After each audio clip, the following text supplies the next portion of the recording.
Have you ever wondered why a small, scattered group of people stateless, persecuted, and dispersed across the globe would one day lay claim to a land that hadn't ruled for over 2,000 years? How could an ancient biblical promise ignite one of the most controversial political ideologies of the modern world?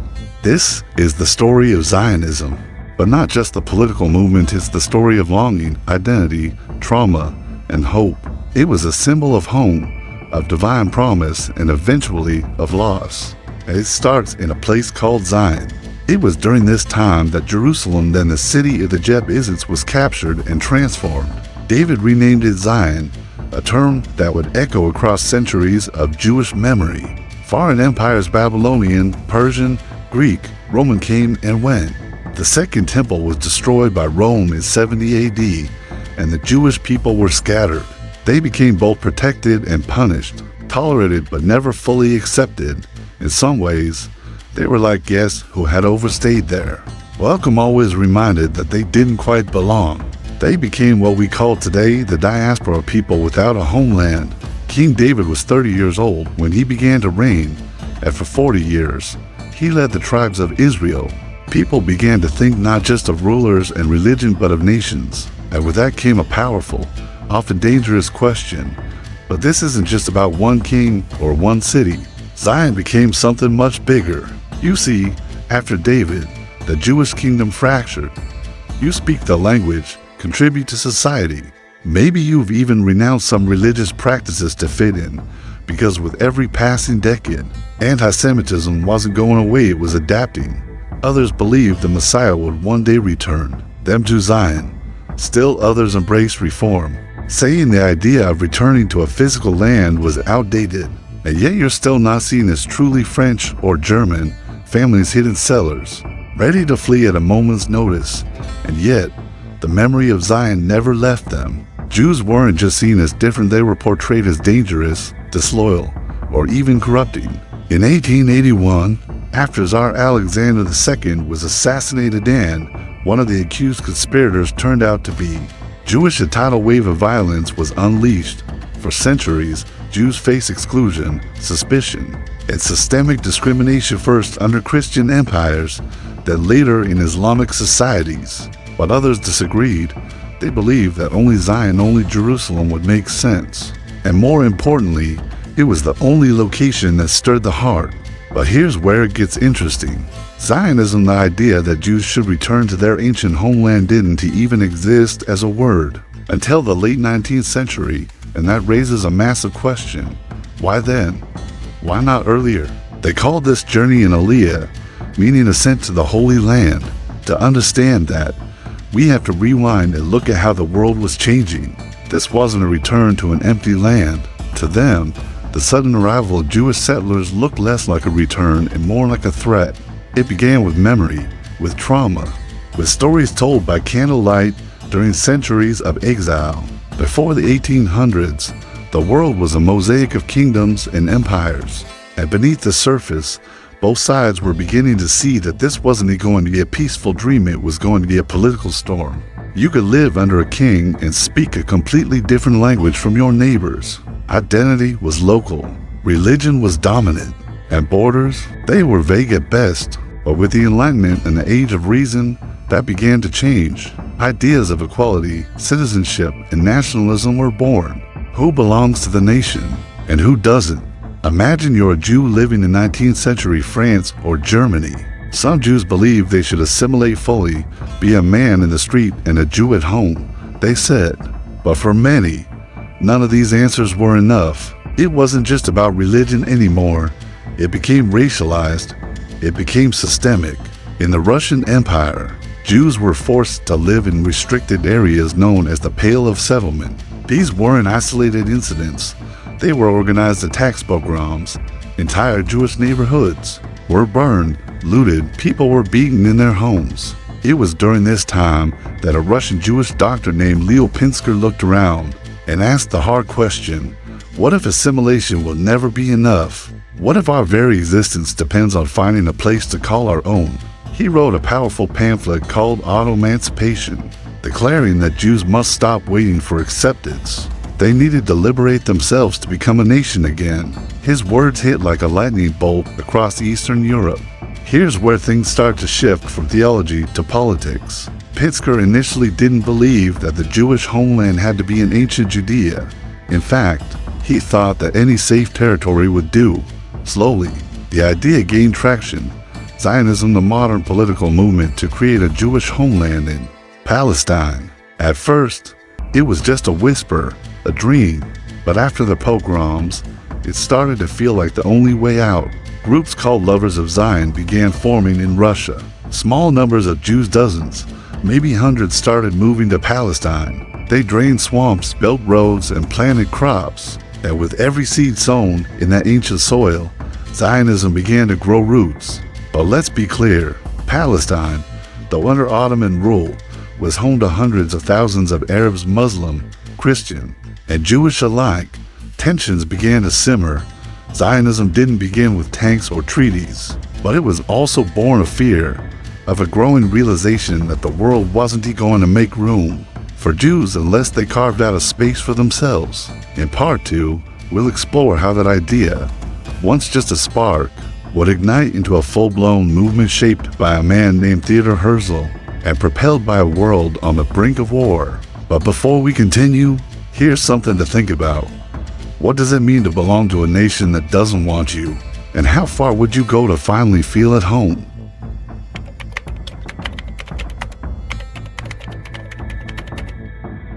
Imagine watching your people being mocked, beaten, and blamed for crimes they didn't commit. You wear a suit, you speak the local language, you contribute to society, but none of that matters. You're still the other. Now imagine if one man haunted by that injustice decided enough was enough. This is the story of Theodor Herzl and the turning point that transformed Jewish longing into organized revolution, Vienna, 1895. They're not here for entertainment, they're here to see a soldier disgraced. The crowd shouts one word again and again. A well-dressed journalist named Theodor Herzl stands amid a furious crowd in Paris. Alfred Dreyfus, a French Jewish military officer, is being stripped of his rank. His sword is broken in front of thousands. What mattered was the myth of betrayal, the fear of the outsider, and the ancient hatred now dressed in modern clothes. Death to the Jews, Herzl watches in disbelief. Dreyfus wasn't guilty, Herzl knew that. But truth didn't matter here. Herzl had spent most of his career believing that Jews could assimilate, that with enough education and contribution, anti-Semitism would fade. But that day changed everything.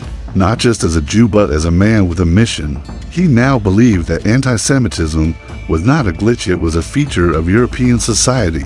He wrote in his diary that the Dreyfus affair was his personal awakening, and if Jews were ever going to be free, they needed more than tolerance. They needed sovereignty. Real story, Herzl's vision to Herzl. Zionism wasn't just a return to a homeland, it was a path to dignity. That year, Herzl penned a book titled Der Judenstaat, The Jewish State. It wasn't a religious plea or a poetic dream. It was a political manifesto. In it, Herzl laid out a bold plan. The Jews who wish it shall have their state. Herzl traveled the world meeting with the Ottoman Sultan, British diplomats, even the Pope searching for support. In 1897, he convened the first Zionist Congress in Basel, Switzerland. It was here that the movement was officially born. After all, wasn't the Messiah supposed to restore Israel, not politics? He proposed a legal, organized migration. He envisioned funding institutions, buying land, negotiating with empires, and unlike his predecessors, Herzl didn't just write, he acted. He gathered Jewish leaders and thinkers from around the world. We are a people, Herzl declared, one people. He brought it before the Zionist Congress. Some delegates were furious. They saw it as a betrayal of the vision. Zion was not negotiable. Analysis. From dream to diplomacy, he promised that Uganda would only be a temporary refuge. The heart of the Jewish people still pointed toward the east. The Congress agreed on a mission to establish a home for the Jewish people in Palestine, secured by public law. A man who believed so deeply in the right of his people to exist secure, proud, and free, This wasn't a vague spiritual hope anymore. It was a geopolitical ambition. Some laughed at him. Others were suspicious. Many Jews themselves were hesitant. But Herzl knew time was running out. The winds of nationalism were getting stronger, and the Jewish people, stateless and scattered, had no shelter. They were building something. They came with ideals, with fire in their hearts. Many were socialists. They built kibbutz and collective farms and dreamed of an egalitarian state, a nation, a language, but it also had enemies, many of whom lived in the very land they hoped to reclaim. To them, the newcomers were not returning, they were arriving, a future. Historical example, Uganda proposal in 1903. A shocking proposal arrived from the British. What if the Jews could settle in Uganda? Herzl, desperate for a solution after the brutal Kishinev pogrom in Russia, seriously considered it. The proposal caused a deep rift and many delegates walked out in protest. But Herzl wasn't blind to symbolism. He understood the emotional pull of Jerusalem. Emotional reflection, Herzl's death. Herzl died just a year later, at the age of 44. He didn't live to see the Jewish homeland rise, but he left behind a seed, one that would outlive empires. At his funeral, thousands gathered. Some wept not just for the man, but for the fragile dream he carried. His tombstone reads simply, "If you will it, it is no dream." Transition. Into the 20th century, Herzl was gone, but his movement was just getting started. Across Eastern Europe, Zionist youth groups began to organize. They trained in agriculture, Hebrew, and defense. They called themselves the Chalutzim Pioneers. They were not just escaping persecution. Between 1904 and 1914, thousands of Jews moved to Palestine in the Second Aliyah. But once again, they were not entering empty land. Personal commentary, the tension builds. Let's pause here. By now, Zionism had evolved from an idea to a movement. It had leaders, plans, settlers, and a growing international voice. The local Arab population, mostly Muslim and Christian Palestinians, began to fear displacement. This tension would grow, and over time, it would explode. But before that, a global war was coming, and it would change everything. In part 1, we saw Zionism rise from exile and memory. In part 2, it became diplomacy and determination. But the 20th century would test everything: belief, unity, and survival. In part 3, we'll explore how Zionism survived world wars, internal divisions, and global suspicion, and how it led to the declaration of the State of Israel in 1948. But here's a question to sit with. When trauma and hope collide, what kind of nation emerges?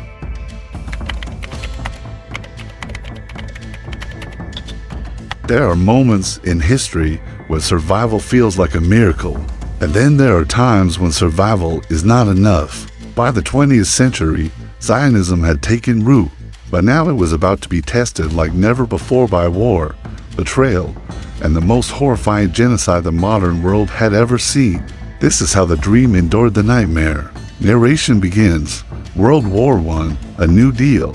In 1917, the world was burning in the trenches of World War I, not to a king, not to a general, but to a Jewish banker, Lord Rothschild.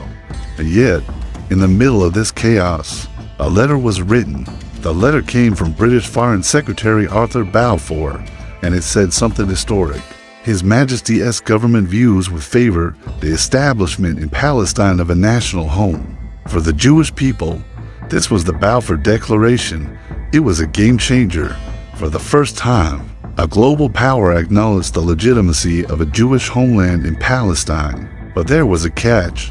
Analysis, conflicting promises. While the British were promising the Jews a home in Palestine, they were also making promises to Arab leaders, promising independence if they revolted against the Ottomans. In other words, two peoples were being promised the same land.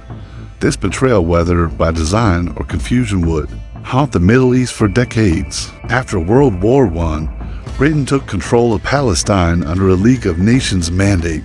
Jewish immigration increased, especially as pogroms and anti-Semitic policies in Europe escalated. But so did Arab resistance. Clashes erupted, riots flared, blood was spilled. and soon, the British began to limit Jewish immigration, trying to appease Arab leaders. Zionists found themselves in a cruel dilemma. The door to escape Europe was closing, just when they needed it most. Real story, the Holocaust, and the breaking point. Then came the ultimate horror, the Holocaust. 6 million Jews murdered, systematically, industrially. The British, exhausted and morally cornered, couldn't hold the region. Families obliterated, children gassed. Survivors left in refugee camps stateless, shattered, forgotten. Entire towns vanished. The world had failed them. The fate of millions depended on it. And Zionists had a bitter answer: never again. In the aftermath of the war, Jewish resistance against British rule in Palestine intensified. Underground groups like Irgun and Lehi launched attacks. For the first time in 2,000 years, a Jewish state had international legitimacy. Finally, the question was placed in the hands of the newly formed United Nations. The UN vote, a moment of destiny. On November 29, 1947, the UN voted on Resolution 181. The proposal partitioned Palestine into two states, one Jewish, one Arab. The vote was tense, and then it passed. 33 in favor, 13 against, 10 abstentions. Jewish communities danced in the streets. They cried, they hugged, but there would be no peace celebration. The very next day, violence erupted. The Arab world rejected the plan. The dream of statehood would now have to survive war, but the price was immense on both sides. Hundreds of thousands of Palestinians fled or were expelled, creating a refugee crisis that still echoes today. May 14, 1948, independence and invasion. The Jews returned to their homeland. A state was born. On May 14, 1948, David Ben-Gurion stood before the Jewish National Council and made history. We hereby proclaim the establishment of the Jewish state in Eretz Israel, to be known as the State of Israel. In that moment, Zionism reached its destination. But within 24 hours, 5 Arab nations declared war. What followed was a brutal and bloody conflict, the Arab-Israeli War of 1948. They have a flag. That is what Zionism gave us. It's full of contradictions, hope and heartbreak, vision and violence, prophecy and politics. Israel, barely armed, outnumbered, and surrounded, fought for survival, and somehow they survived. The war ended in early 1949. Israel had held its ground. Personal commentary, the duality of triumph, a dream that refused to die, a land that still whispers with prayers. Here's the uncomfortable truth: Zionism succeeded. If this story moved you, challenged you, or even made you curious, share it. Comment below. Let's talk about it. But at the same time, another people suffered displacement. The story of Zionism is not simple. It's not a fairy tale, and that's why it's still debated today, not just as history but as living legacy, real reflection, a survivor's voice. I once heard a Holocaust survivor speak in Jerusalem.